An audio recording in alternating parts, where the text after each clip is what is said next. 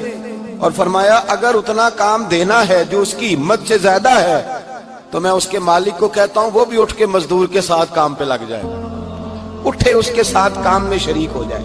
مزدوری کا بھی تعین فرمایا، اور پھر اس کو کام کس مقدار کا دینا ہے، مزدور کو کس قدر زیادہ اس پر بوجھ ڈالا جائے گا، یہ بھی مصطفیٰ کریم نے بیان فرمایا۔ فرمایا جو لا یکلف اللہ نفسا الا وسعها، اللہ بھی تم پر وہ بوجھ نہیں ڈالتا جو تم اٹھا نہیں سکتے، تو کسی مزدور کو تم ایسا کام نہیں بتاؤ گے۔ حضرت عثمان غنی رضی اللہ تعالیٰ عنہ ایک دن حضرت عمر فاروق سے کہنے لگے عمر بس کر دے یار، تیرے بعد بھی تو لوگوں نے خلیفہ بننا ہے، کیسے کوئی تیرے رستے پہ چلے گا؟ تو حضرت عثمان غنی سے جناب عمر کہنے لگے کیا ہو گیا؟ آپ فرمانے لگے کل میں دیکھ رہا تھا کہ لوگ باغ میں مزدوری کر رہے تھے اور آپ امیر المومنین ہو کے ان کا ہاتھ بٹا رہے تھے، ہاتھ بٹا رہے تھے۔ تو حضرت عمر کہنے لگے بوڑھے تھے، بیمار تھے، مزدوری کر رہے تھے تو پسینہ بہہ رہا تھا، کیا ہو گیا اگر تھوڑا سا میں نے ساتھ دے دیا؟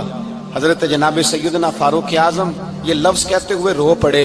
آپ فرمانے لگے میں کسی بادشاہ کا شہزادہ نہیں، میں بھی اسی باپ کا بیٹا ہوں جو اونٹ چرا کے گزارا کیا کرتا تھا۔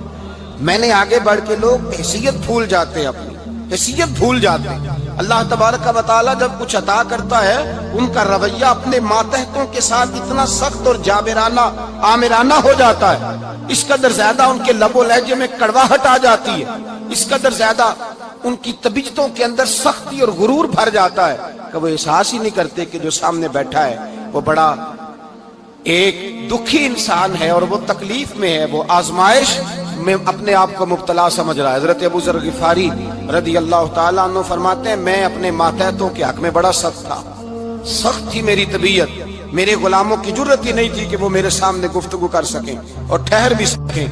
فرماتے ہیں جس دن میں کلمہ پڑھنے گیا، جس دن میں حضور کی بارگاہ میں، تو میں نے کہا حضور کوئی خاص نصیحت؟ تو نبی پاک نے فرمایا میری نصیحت تیرے لیے یہ ہے کہ جیسا تو نے کھانا ہے ویسا ہی غلام کو کھلانا ہے، جیسا تو نے پہننا ہے ویسا ہی غلام کو پہنانا ہے۔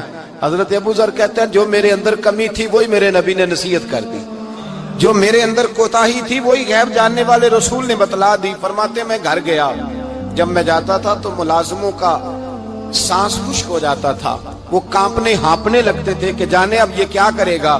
حضرت ابو ذر غفاری فرماتے ہیں میں گیا، ایک شخص سے میں نے کہا کھانا پکاؤ، کھانا پکایا، دسترخوان پہ لگایا اور اپنے سارے ملازموں کو کہا آؤ یار میرے ساتھ بیٹھ کے روٹی کھاؤ، آؤ سارے میرے ساتھ بیٹھ کے کھانا کھاؤ۔ فرماتے ہیں انہوں نے کھانا کھایا، پھر میں ان کو بازار لے گیا، جیسے کپڑے میں پہنتا تھا ویسے میں نے ان کے لیے بھی خریدے۔ فرماتے ہیں میرے غلام کہنے لگے آقا خیر تو ہے نا، خیریت تو ہے نا، کیا ہوا؟ مزاج مبارک تو ٹھیک ہے، کیا ہو گیا؟ اور یہ جو ہم فضا کو اتنا خوبصورت دیکھ رہے ہیں اور یہ جو ہم اتنی پیاری ریم جھیم برستی دیکھ رہے ہیں یہ جاری رہے گی یا ایک دن کی ہے؟ تو حضرت ابو ذر غفاری رو پڑے، کہنے لگے اب تمہیں ابو ذر غفاری بدلا ہوا ملے گا، اس لیے کہ اب میں وہ نہیں رہا، اب میں رسول اللہ کا کلمہ پڑھ کے غلام مصطفیٰ بن گیا ہوں، اب میں بدل گیا ہوں، میری طبیعت بدل گئی۔ غلاموں کے حق میں حضرت مولا علی شیر خدا غلام کو لے کر کے گئے دکان پر، حضرت مولا علی غلام کو لے کر گئے کپڑے کی دکان پر، 2 جوڑے خریدے، ایک کم قیمت کا ایک زیادہ قیمت کا، ایک کم قیمت کا ایک زیادہ قیمت کا، 2 جوڑے خریدے۔ جب واپس لوٹے تو غلام سے کہنے لگے تو اپنا لے لے۔ غلام کو پتا تھا کہ اس زمانے میں ہوتا کیا تھا، اس نے کم قیمت کا جوڑا اٹھایا۔ حضرت علی فرمانے لگے عجیب آدمی ہے، یہ تو تیرا نہیں یہ تو میرا ہے۔ اس نے کہا حضور کس طرح سے؟ آپ فرمانے لگے تیرے لیے قیمتی جوڑا اس لیے خریدا ہے کہ تو جوان ہے، اور میں نے اپنے لیے اس لیے چھوٹا خریدا ہے کہ میں تو اب بوڑھا ہو گیا ہوں، مجھے تو حاجت نہیں۔ کہنے لگا حضور بوڑھے اور جوان کا مطلب نہیں، آپ علی ہیں، من کنت مولا فہذا علی علی مولا، علی مولا، آپ چونکہ مولا علی ہیں اور آپ امیر المومنین ہیں، لہذا آپ نے تخت پر بیٹھنا ہے، آپ نے سلطنت کو چلانا ہے، آپ پہنیے۔ حضرت علی فرمانے لگے تو میرا غلام بنا ہے نا، تو نے ابھی میرے نبی کا دیدار نہیں نہ کیا، تو بعد میں آیا ہے نا، اگر تو اس دور میں ہوتا تو جان جاتا کہ یہ عمل میرا ہے پر اس کے پیچھے جو نصیحت کے پھول ہیں وہ مصطفیٰ کے عطا فرما. ایک دفعہ نا حضرت ابو بکر صدیق اور جناب عمر فاروق کی نا کسی بات میں شکر رنجی ہو گئی, اختلاف رائے ہو گیا. تو جناب عمر ذرا ڈاڈی طبیعت کے بندے تھے, ڈانٹ دیا ابو بکر صدیق کو. تو صدیق اکبر نرم بندے تھے, ماڑے دا کی کام محمد نس جانا یا رونا. تو وہ گا کے نا تو پہلے گھر روئے, پھر حضور کے پاس چلے گئے. جناب عمر کہتے ہیں مجھے بھی خیال آیا کہ یار یہ مجھے نہیں کرنا چاہیے تھا. تھوڑی دیر کے بعد اچھے لوگ جو ہوتے ہیں ان کا غصہ جلدی اتر جاتا. کہتے میں نے جا کے جناب صدیق اکبر کے دروازے پہ دستک دی تو پتہ چلا وہ تو گھر ہی نہیں. میں سمجھ گیا, میں ڈر گیا, میری ٹانگیں کانپنے لگی. کیوں ڈر رہے ہو عمر؟ فرمانے لگے اس لیے ڈر رہا ہوں کہ ابو بکر جب اپنے گھر نہیں ہوتے تو دروازہ رسول پہ ہوتا. ساری بات تو سنا دی ہوگی. فرماتے ہیں میں نبی پاک کی بارگاہ میں پہنچا, سامنے ابو بکر بیٹھے ہیں, پشت مبارک میرے کریم رسول کی کعبے کی جانب, چہرہ صدیق اکبر کی جانب, دونوں کی گردنیں جھکی ہوئی. جناب عمر پاک فرماتے ہیں کہ میں بیٹھا تھا اور سوچ رہا تھا. سلام لی, جواب ملا, پر گردنیں نہیں اٹھائیں دونوں نے, مقدس گردنیں جھکی رہی. میں سوچ رہا تھا کہ اب حضور مجھے ڈانٹیں گے تو میں صدیق کے پیر پکڑوں گا, میں علی کو سفارشی بناؤں گا, میں منت کروں گا, لیکن کوئی بولے تو بات بنے نا. کہتے ہیں جب دیر ہو گئی, یہ سکوت بھی بڑا مشکل ہوتا ہے. اوہو, اگر کبھی وہ چپ کر جائے تو یہ بھی بڑا مسئلہ ہے, محبوب بھی چپ کر جائے.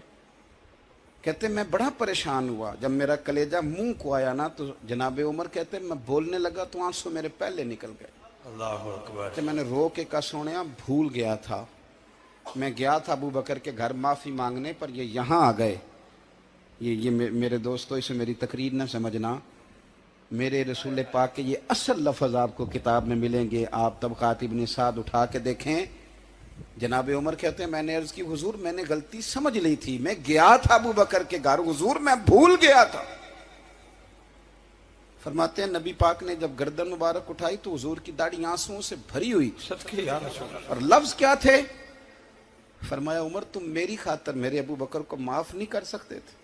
اب بات کو سمجھیں, یہ نہیں فرمایا ابو بکر نے غلطی نہیں کی, فرمایا چھوڑ نہیں سکتے تھے تم, میری وجہ سے میرے صاحب کو چھوڑ نہیں سکتے تھے. پھر حضور نے فرمایا عمر یہ سارا مکہ تلواریں لے کے مجھے قتل کرنے آتا تھا, یار یہ اکیلا تھا, اس نے کھول کے بازو کہا تھا کہ جو حضور تک جائے گا میری لاش سے گزر کے جائے گا. فرمایا دنیا بھول جاتی ہے, مجھے یاد ہے ابو بکر صدیق نے مال بھی دیا, اولاد بھی دی, میری خاطر چھوڑ نہیں سکتے تھے. جناب عمر کہتے ہیں میں اس کے بعد سمجھ گیا کہ میرے مصطفیٰ کی رضا اسی میں ہے کہ ابو بکر کو راضی رکھا جائے. سبحان اللہ. آپ مہربانی سنو, اب فوراً سنو, فوراً اس کے بعد نبی پاک علیہ السلام نا شارع ہیں دین کے. حضور جو چاہیں کسی کے لیے حلال کر دیں اور جو چاہیں کسی پر حرام کر دیں. ایک شخص نے کہا تھا حضور 3 نمازیں پڑھوں گا, اس شرط پر مسلمان ہوتا ہوں. فرمایا 3 ہی پڑھنا, کلمہ تو پڑھنا. حضور شارع ہیں, علماء اس لفظ کو جانتے ہیں, میں زیادہ کھولتا نہیں. ہر شخص کو اجازت ہے, اگر حقوق ادا کر سکتا ہے تو ایک وقت میں 4 نکاح کرے, اسے اجازت ہے. اگر حق دے سکتا ہے تو اجازت ہے. مولا علی نے بھی ارادہ کیا سیدہ کی موجودگی میں اللہ کہ میں دوسرا نکاح کر لوں, ساری کائنات کو اجازت ہے. تو سیدہ فاطمہ کے دل کو نہ تکلیف ہوئی, دوڑی آئی حضور کی بارگاہ میں. بی بی صاحبہ نے زندگی بھر کھل کے کوئی بات نہیں کی, آج بھی آئیں تو چپ کر کے بیٹھ گئیں. یہ بیٹیاں بڑی پیاری ہوتی ہیں. ابا ہی انہیں بگاڑتا ہے, لاڈ ابا ہی دیکھتا ہے, کیا کریں مجبوری ہے. تو پھر میں نے دیکھا ہے بڑے بڑے سیانے ابے سگی بہن کے بیٹے کو بھی رشتہ دے کے نا, چاہے پالا بھی بھانجا خود ہی ہو, تو گھر جا کے معافی مانگتے ہیں, پتر جنی بھی خراب ہی نا میری وجہ تو ہی, تھوڑا خیال فرمائیں. بیٹی معاملہ بڑا عجیب ہے نا جی. تو سرور کائنات کے پاس سیدہ آئیں تو تھوڑے آنسو آنکھوں میں آئے. فرمایا فاطمہ کیا ہوا؟ عرض کی حضور کچھ بھی نہیں, سب کو جائز ہے تو علی کو بھی تو جائز ہے نا, نکاح کرنا چاہ رہے ہیں.